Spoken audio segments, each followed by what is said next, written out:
The day comes when a highly advanced extraterrestrial civilization sends to Earth a subatomic artificial intelligence which covers the planet like a dome to slow down the scientific progress of humanity.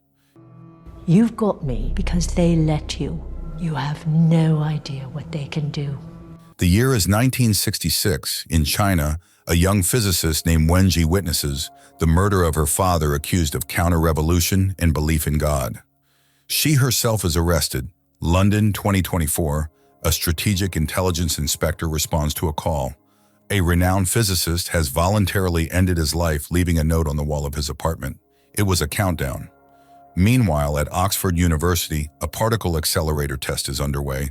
The project leader, Vera, tries to send her colleague Saul home as the development is being shut down. Lately, voices of renowned scientists claiming that physics is not a science have been increasingly heard, which depresses the young scientist. Unexpectedly, Vera asks him about his belief in God, and upon receiving a negative answer, she goes to the huge reactor and throws herself down. Later, two friends, Augie and Jin, who are also scientists, discuss the strange events happening around the world. Saul recently sent a bizarre video recording of a phenomenon that is simply inexplicable from a physics standpoint. Watching the recording, Augie suddenly notices a strange flickering before her eyes. At the same time, the inspector is also puzzled by the strange deaths and notices 5 talented young scientists whom the deceased Vera once sought worldwide and involved in her research. A memorial service for the deceased woman begins in the church. Vera's friends and students express their condolences to her mother when Augie arrives. The girl still doesn't understand what is happening to her and what the flickering numbers before her eyes mean, and she suffers from it. The inspector also follows the ceremony and manages to film an elderly gentleman whom none of the attendees know. After the funeral, Augie goes out to smoke. She sits on the steps in a quiet alley, but her lighter is broken. Suddenly, a girl appears next to her, offering her own lighter and starting a conversation about life and God. Augie even takes her for a recruiter to a sect, but then the girl suddenly offers to stop the countdown ticking before Augie. All she needs to do is shut down her nanofiber research project, and tomorrow at exactly 12 o'clock in the night sky, she will see the universe. Winking, then the recruiter leaves. We are shown again the year 1967. After her arrest, Wenji is sent to a secret radar base where she will have to serve for the rest of her life. In the present time, the inspector manages to find out that the owner of an oil corporation, a very wealthy man named Evans, was present at Vera's funeral, but tracking his helicopter was unsuccessful. Another oddity emerged. One of the deceased scientists had a very strange shiny helmet, which intelligence failed to obtain. Meanwhile, Vera's mother gives the same helmet to Jin, who came to visit the woman, and then it turns out that Vera's mother is the same Wenjie who was arrested in the 20th century in China. Later, Jin puts on the helmet and is transported to virtual reality. She finds herself in the middle of a desert over which the hot sun quickly rises. Trying to hide from it, the girl steps on something that turns out to be the dried remains of a person. She gets scared, takes off the helmet, and returns to reality. Anogia and Saul go outside this night, and at exactly midnight, the sky suddenly begins to flicker as if the universe was indeed winking at people. Saul realizes that Augie sees the numbers of the countdown to her death. In the morning, Augie arrives at the institute, and just before the start of the quantum experiment, she orders to turn off the equipment, and immediately the flashing numbers before her eyes disappear. The action again shifts to 1967 when Gia learns that her colleagues are actually searching for ways to send signals to the inhabitants of extraterrestrial worlds. She calculates the trajectory and suggests sending it directly to the sun. Reflected from the sun, the signal is greatly amplified and reaches the far corners of space, but being forbidden, the girl does it at her own risk. In the present time, the inspector shows Augie a video recording of her conversation with the stranger who is not present in the video. It can be seen how a cigarette is lit, how Augie talks to someone, but there is no interlocutor and there are no signs of editing. The inspector tells Augie about the flickering numbers which were seen by other physicists around the world. Jin puts on the virtual reality helmet again and finds herself on the first level of a strange game. A man and a girl approach her, asking her to solve the puzzle of this world and lead her to a distant pyramid, where a king is waiting for them. It is the era of chaos now, and the king needs to know exactly when the era of order will come.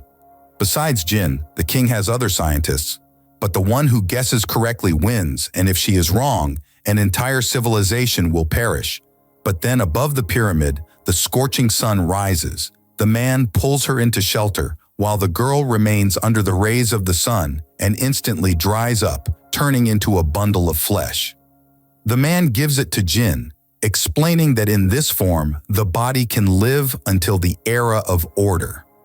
The woman returns to reality and decides to ask for advice from a scientist and her friend Jack. He puts on the helmet and also finds himself in another reality, but the guard of the game beheads him, explaining that he was not invited. Frightened, Jack takes off the helmet. He is sure that such technologies simply do not exist on Earth. While the pair discusses the game, the inspector listens to their conversations. Jack, returning home, finds a package with the same helmet and an invitation to the game. He finds himself in Old England and behaves quite rudely with the man who meets him. Later, he excitedly tells his friend Will about it, and Will confesses that he is dying of cancer. Jin returns to the game and stands before the king, where her rival tries to guess the date of the beginning of order. She opposes guessing, as it is anti-scientific, but the predictor insists on his own and names a date. Then the predictor fast-forwards time to the era of order to test his theory, and the day comes.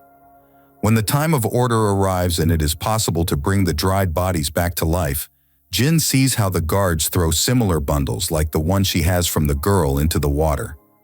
Once in the water, they quickly absorb moisture and turn into living people. Her girl also comes to life.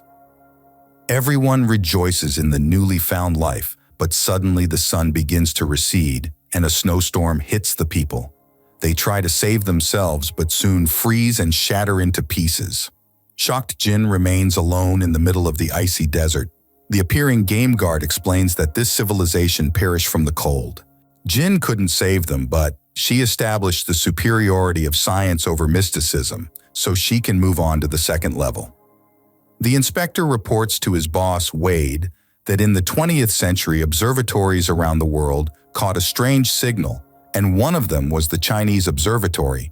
And in those years, the future millionaire Evans lived right there. It was then that Evans and Wenji met and realized that their views were very similar. On the same day, Wenji received a signal from space in which a representative of a highly developed extraterrestrial civilization introduced himself as a pacifist and urgently asked it not to send signals into space, otherwise their advanced civilization will come and conquer their world. Reading this appeal, when Wenjie, embittered by the unjust death of her father, sent a signal into space inviting them to come to Earth and put things in order because people cannot do it themselves. The action again shifts to the present time. Agia finds an alien virtual reality helmet in Jack's house. She immediately tries on the strange toy and ends up in England, where she immediately dies at the hands of the game guard as she was not invited.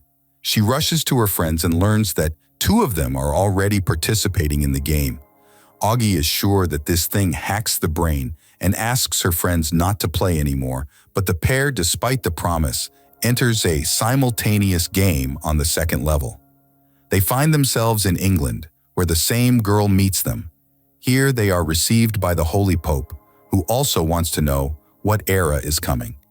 Jin scientifically proves that the planet that needs to be saved has 3 suns. When the planet revolves around one sun, the time of order comes, but the gravity of the other 2 suns pulls it off. Its orbit and the time of chaos begins. The Pope does not like her conclusions and orders to burn the heretic. But then flames erupt outside and a girl on a burning horse ride into the church. She screams that there are 3 suns in the sky and the world is perishing. Jin and Jack are saved because they were right as confirmed by the game guard. The civilization perished, but they understood the structure of this world system, so they can move on to the next level. The inspector realizes that the game is a tool for recruitment and searching for the best minds. Meanwhile, Augie receives a warning of dismissal if she does not return to quantum research, and the scientist decides to resume experiments, but again, the countdown to her demise appears. After that, Augie finally stops the experiments. Jin and Jack find themselves on the 3rd level of the game, at the residence of Kublai Khan, in front of which his warriors are lined up. Jin tells the Khan that this task is unsolvable, but another scientist begins to prove it, which is helped by giant human abacuses. 30 million soldiers turn flags to one of two sides. Jack immediately understands these are ones and zeros, and this is a human computer. The program for calculating solar orbits is launched, from which it follows that the era of order will come in 8 months. After fast-forwarding time to check the theory, the Khan, believing his court scientist, orders to throw the arriving pair into boiling water, but suddenly 3 suns line up in a row and the era of chaos begins. The civilization perishes again despite all the calculations of the court scientist. And then Jin realizes the goal of the game is not to save the planet, but to save the people. The game guard appears, confirming her conclusions, and invites them to the next level. Evans is informed about 2 new promising players, and he orders them to be invited to a meeting. After that, he returns to the conversation with the aliens, whom Evans calls the Lord. Evans tells the aliens a fairy tale about Little Red Riding Hood in The Big Bad Wolf, from which the aliens conclude that humans have lost their survival instinct, since they have made contact with another civilization from deep space. The man reminds that it was done by one woman, and the Lord, after a pause, decides that fearlessness leads to extinction, therefore humanity must learn to fear. Jin and Jack meet the recruiter, who congratulates them on advancing to the next level. Jin has realized the purpose of the game, and the answers to the rest of the questions will be found on the 4th level. The pair puts on the helmets and finds themselves in a desert.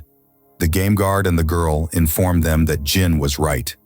The 3-body problem has no solution. Having 3 suns, the planet is inevitably doomed. Therefore, they decided to look for a new home. They built thousands of starships, and this is the last hope of their civilization. But without the help of Earthlings, they cannot survive. And the girl asks people to help her kind. The puzzled people take off their helmets, and the recruiter confirms that this is all reality. The aliens, the Santi, are already heading here, and they created the game to tell Earthlings their story and prepare for the meeting with new neighbors. Jack considers this a lie and refuses to play further, while Jin receives an invitation to the meeting. Meanwhile, Jack returns home, not noticing that the inspector is following his house. Jack goes up to the 2nd floor and suddenly sees the recruiter there, who pushes the guy onto a glass wall and kills him, and she also disappears from the video. Friends learn about Jack's death. The inspector reports that there is no image of the killer on any of the video cameras and asks Jin to go to the meeting as a spy to arrest the killers of their friend. Later, the inspector reported that they found Evans's ship, on which he, along with 1,000 followers, has been living in international waters for the last 30 years.